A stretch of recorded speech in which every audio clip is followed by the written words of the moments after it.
We interrupt our program to bring you a special broadcast. The German news agency, Transocean, said the general broadcast. Here's another late development, and this news keeps coming in as we're talking here.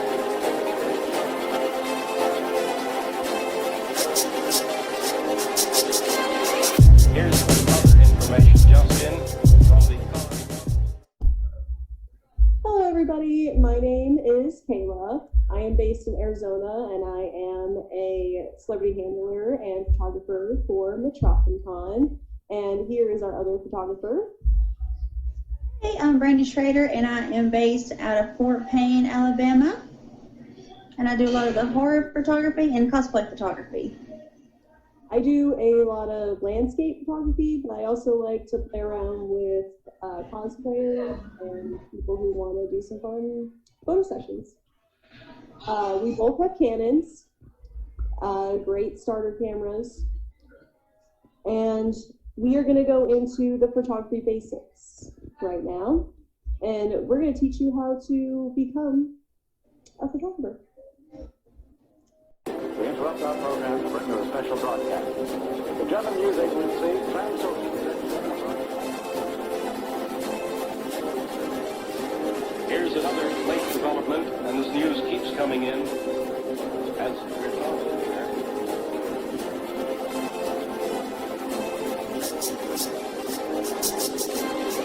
Here's other information just in from the... We love photography, and we're doing photography for Metropolicon. I'm going to kick it off with, first, you can use basically any camera. But a professional camera is probably where you want to go. I don't have anything too fancy. I have a Rebel T6 Canon. This is my 75mm lens on there at the moment. I use standard lenses for all my stuff. Let's see here. So I'm going to screen share now and show you guys kind of what I do with my photos. So first off, we're going to start here. A good thing to do if you're shooting people is make a story. Create a story for that person, whether you have your story because you cosplay or if you're doing portraits or anything like that. So what I like to do is I just use the same preset for all these so they all look the same. That way they don't look too different, but there's a story. So here you can use smoke bombs, props, stuff like that. And let me show you the originals. So that's the original version. That's the edit. Here you'll see I did vignette right here. And you don't have to do that, but I like to do that. Also, don't do, if you're photography people, make sure your shadow's not in there. As you can see, my shadow's in there. I tried to edit it out and I could not, so don't do that. Also, props. Props are a good thing to use. It also helps tell a story. So here we have Jeep, and this is Jamie, my model. We used a antique chair here, and then again original edit, and then here we have both props. Another good thing is don't be afraid of black and white. Black and white can make anything turn to artwork basically. I like this because it shows off the shadows of her hand very well and the smoke. Let's see here. So if we do that for people, so story, props, change of outfit's good too, just to add a little more to it. And then now I'm going to go over to nature. So I do a lot more nature photography than people, but I'm working on the people. So whenever you're doing up close shots like this, it's good to have a detailed background. Gives more to it than just an up close shot. Now, if you're doing macro, that's completely different. You can just do the subject in a macro. Whoops. Okay.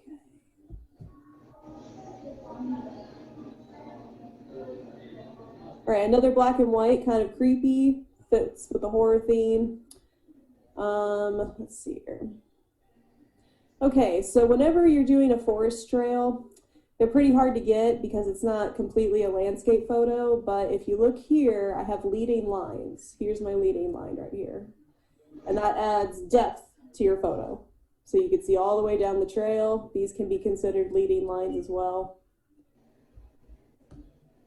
You could do an up-close shot. This is with the 75 millimeter lens. So I just zoomed in really close, got that light in the background with the flowers, got that. And then I zoomed in here. I don't have any leading lines here, but it still adds depth to the photo because of these logs and everything. So these are all edited. This is one I did not get a chance to edit, but it is like a creepy cabin type thing. So a great thing you can do here is you can make this black and white, sharpen it a little. So just a quick tutorial. All right, so we're gonna lower the exposure on this. 1.41, up the contrast by, I did it by 31. Highlights, so make your photo whiter. And then shadows, we can add some more mood to that. So I'm gonna add some shadows to this to kind of cover up the holes a little bit. Whites, I want to get rid of some of these whites because if I make it too white, that's what happens. Do that. Blacks, you can lighten up just the blacks in your photo or darken it. So for this, 27 on that. Let's see here. Texture just adds exactly what it says, texture to it. I like to do clarity. I think it adds a little more than texture can. And dehaze. So if we dehaze, it makes it crisper, sharper. And whenever you use a vignette, I hate doing white. Unless you're doing a light photo, do not do white. It looks just tacky. But if you do black, see, I can do that. I can add just a little bit. And then if we wanted to make this a black and white, we could. So yeah, you can make it a black and white, you can leave it, doesn't matter either way. All right, so those are some basics. I don't want to get too into it right now, but we'll do that just to sharpen up your photos, make it more than maybe what your camera sees. Kind of show what you saw when you took the picture. That's what editing is for. Okay, so now, Brandy, it is your turn. Girl, that was very good. Now, did you say that was Lightroom or is that Photoshop? That's Lightroom. Okay, so that was, yeah, and I agree with you on the haze with the white. I prefer black. Yeah. Unless, definitely, I use a lot with the black. Yeah, the mood to like any photo, basically. Yeah, you did a good, that was good, pretty much just a tad. And Photoshop, that's a whole nother. Photoshop is, yeah, it's for the. I didn't have anyone to teach me, so I self-taught in a lot of YouTube videos on how to edit and whatnot, how to make your picture look better. But I do a lot of the horror and the cosplay photography. Mainly, I started out doing the horror. I think the Texas Chainsaw Leatherface was my first one. Awesome. Great first one. Yeah, it was good. But anybody that is interested in that perspective of it, I go to locations. I don't use a backdrop. I believe in try to make it as real as possible with my pictures. I don't like backdrops are good, like portraits and all, but and the scene has to fit the character. That's like nobody would see Freddy Krueger in a field of daisies. I mean, they might, but so. Well, I mean, if it's a dream, it is a dream, maybe, but yeah. You know. But and I think it's so important trying to fit the scene. the background to the character. I really, really do. And also with cosplayers, you know, even doing some of the cosplayers that I have took pictures of, I was not familiar with their character and their origin. So that's a lot of research and study and find out what would fit that cosplayer's needs, what poses are very important. A lot of time the cosplayers, they know their own poses. They are Johnny on spot of what they need to do. You don't have to give them any direction. They know. Yeah. I mean, they know what to do. It's like, okay, just go pose and I'll take your picture. But it's really important trying to get the scene just right for cosplayers and even the horror aspect of the photography. And I know I'm going to be showing some edited and unedited, and a lot of people see my pictures, but they don't see behind the scenes of how long it actually takes with the Lightroom and getting it just right, or Photoshop. It's for one picture. I remember a picture I had. I was editing. It took almost 2.5 hours trying to edit just one picture. Like it's a lot of work, but it is so worth it. It is. And when you see the final result, you're like, I did that. You know, it's like, oh, I did this. So it's really rewarding if you just stick with it and just don't give up. Don't give up. It is hard work, but it is fun. I've laughed a lot with my photo shoots, going to different places, meeting new people. So it's an experience. So if you're interested, I say go for it and do it. You know, just do it. And if you don't like it, at least you can say that you tried to do it. And I encourage people too. It's like, if you have a phone, who cares? Go out there. You know, like most of my shots from Tennessee are off of a phone. Like I did not have a professional camera at that point. So, you know, like work with it, practice, and then you'll just get into the groove of what you like. Exactly. I know I use a Canon as well. I love my Canon. Woo, Team Canon. Team Canon, yes. So, and also, I would suggest, if you are interested in getting any type of camera, research the reviews and the lenses. And because when I started out, I wish I would have started out with a wide angle lens. I have one now, but I wish I would have done the wide angle first and foremost. Yes, 100% yes. There's a lot of times I had to keep backing up. I'm like, this is not going to work. No. I have to get a wide angle lens. That's a crucial lens, I think. Yeah, and you can do macro off of a wide angle. It's actually preferable to do macro off of a wide angle. Yes. So that's my aspect of my pictures. But I'm going to show y'all before and after of the editing and let y'all see. Awesome. I'm excited. Yes, and also, I think when I first started, and this is a big no-no, I'm giving words of advice. Don't ever compare your pictures to other people's pictures. You're your own artist, and you do your own work. So don't ever compare yours to other artists, your other photographers. I find that around sunset, you can get some awesome shadows and orangey pinkish light, depending on for like light landscapes and everything. For people, again, it just depends on your mood and everything. I personally prefer sunset shooting, or also early morning photography. Yes. Sunrise and sunset, you can play with it as it's rising or setting, so you get different light throughout your session. So you can have a 3-hour session and they're all going to look different. But yeah, I definitely do early morning to sunset. I agree. Midday is hard with lighting with the sun, because a lot of times they'll face the sun, they'll squint their eyes, and it makes it difficult. Yes. So I agree with you. I agree with you on that. I do. So. What kind of Canon do you have?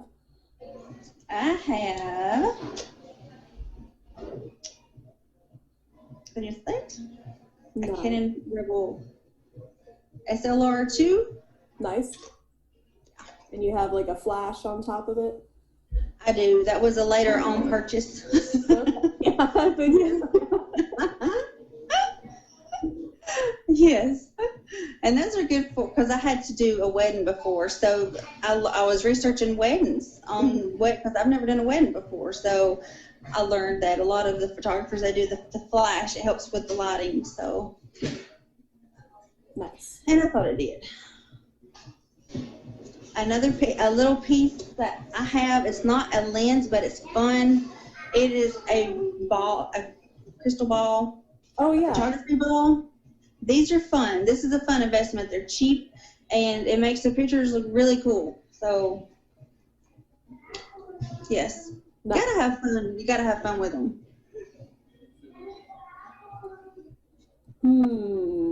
That's a hard one. What's been my favorite photo shoot to date?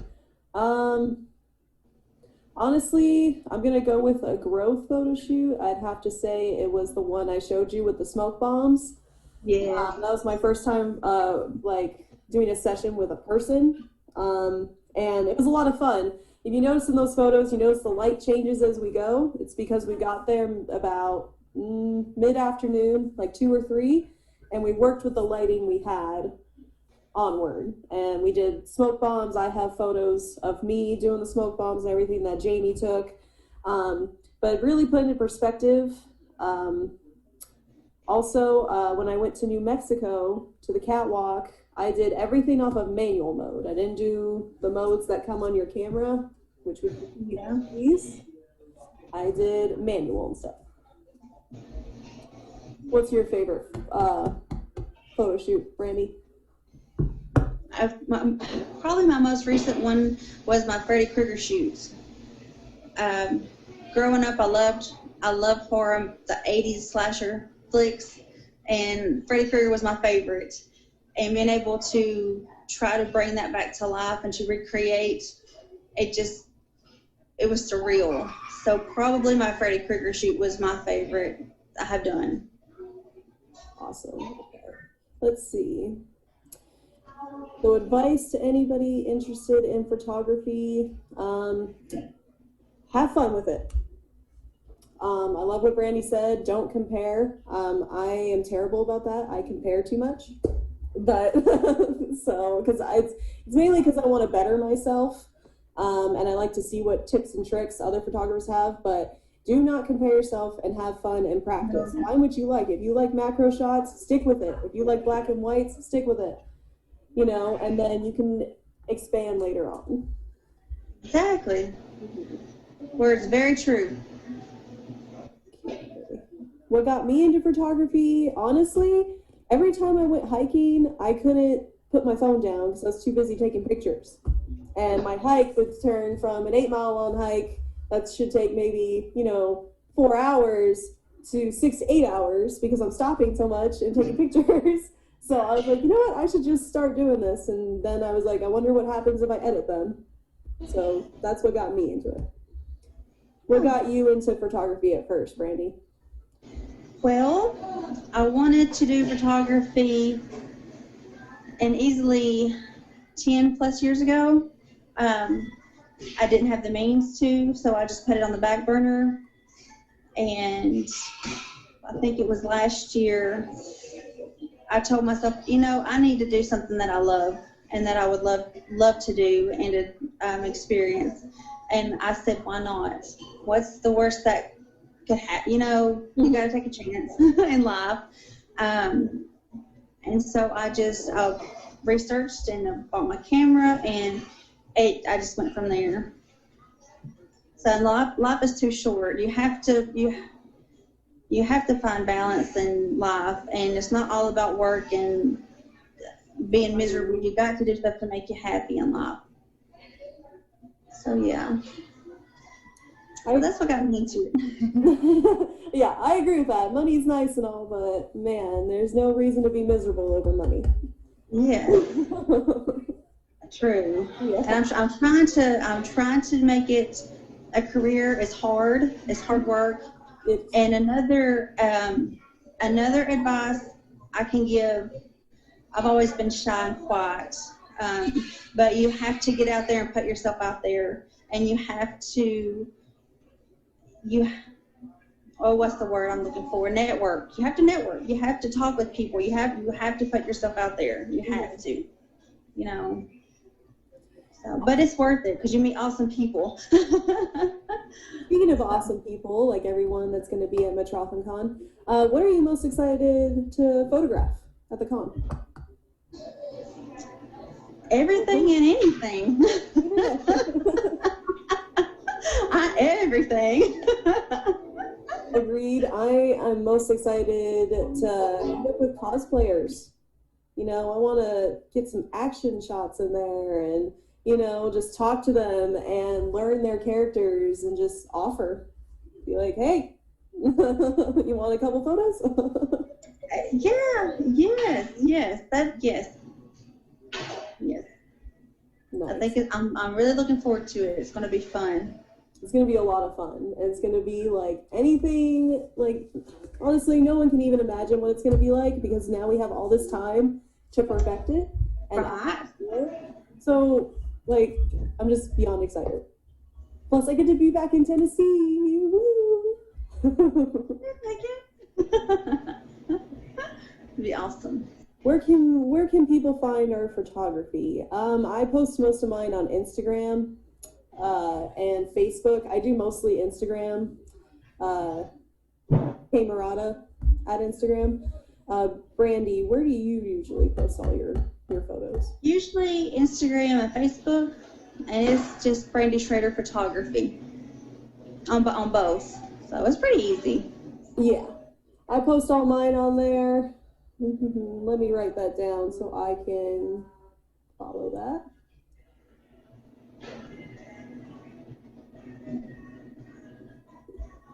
There we go.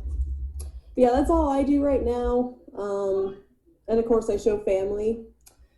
I don't I'm worried about putting too much of my photography out there, especially since you're making it a career. I don't know how much you want to put out there or how much you shouldn't put out there. Yeah. It's kind of a fine line. Like you're not sure really where to go with that. Yeah. Yes, and also, you know, once you get into it, find out what you have a passion for going out and shooting. I'm sure not everybody would want to go do a wedding, or even if you, in my case, I like creepy weddings, Halloween weddings. That would be awesome. But I read some advice that another photographer did, that he would actually, when he first started to get his friends to do shoots that he wanted to do and then advertise those shoots, that would draw that type of people into, you know, that would contact him. There's that too. Okay, yeah, just, you know, take photos towards your customer base. Yes. Yeah. Makes sense. And there you have it, MetropolitanCon fans. So tune in Saturday, October 24th for this photography basics video with Brandy and I.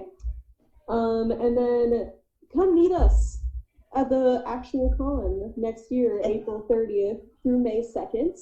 That way you can ask us any questions about photography, or if you just want to meet us, we'll be there to say hello to everybody. You can check out my photography page at K Murata on Instagram. It's the KAYMAROTA. And then my Facebook's just Kayla Camerata. Very straightforward. I don't have a Facebook page yet. All right, Brandy, take it away. Okay, y'all can check out my photography at Brandy Schrader Photography on Facebook, and Instagram is both the same name, and you'll be able to find my work there. All right, so don't forget, follow the MetropolitanCon page on Facebook. Be there. A lot of cool stuff. You'll see shows and everything we do every week. Be there for the virtual day, Saturday, October 24th. It's going to be fun. And then hopefully we'll see you guys April 30th through May 2nd. Thank you. Good night.